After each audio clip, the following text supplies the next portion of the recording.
একরাশ মেঘ অশ্রুর মতো বৃষ্টি বুকে নিয়ে ভেসে চলেছে। আকাশ তাই দেখে অবাক। ব্যাপার কি, এত কান্না নিয়ে মেঘ কোথায় যাচ্ছে? মাঝ বাতাসে দাঁড় করিয়ে জিজ্ঞেস করল, কার ঘরে আগুন লেগেছে? শ্রাবণ তো শেষের দিকে, এখন আবার বৃষ্টির তলব কে দিচ্ছে? মেঘগুলো একটু চুপ করে রইল। তারপর এক সর্দার গোছের মেঘ বলল, গেছো ভুলে?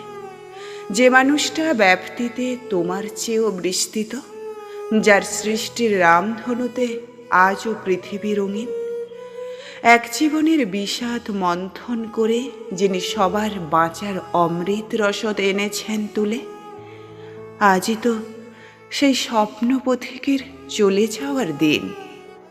ভুলে গেছো তুমি তা আকাশ? এমনই এক শ্রাবণ সন্ধ্যায় পূর্ণিমা চাঁদ কত ম্লান হয়ে কেঁদেছিল, মনে নেই তাকে? বাতাসও সেদিন এক নিদারুণ হাহাকারে শুনেছিল কোটি হা হুতাশ। কতটা আধার হয়ে শোক নেমেছিল, সেই কালো রাত তুমি ভুলে গেলে নাকি? আকাশ স্তব্ধ হলো।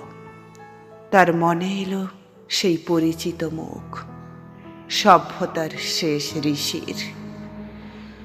পথ ছেড়ে সে মেঘদের বলল, যাও, পৃথিবীকে দেখাও কতটা বিষণ্ণ আজও আমাদের মন। ঈশ্বর হারানোয় আমাদের কান্নারা ঝরুক অঝরে ধরে রূপ বৃষ্টির। ভেজা মাঠ ঘাট বাট, শহর গঞ্জ গ্রাম, সবার আসুক মনে আজ সেই বিষাদিয়া 22শে শ্রাবণ।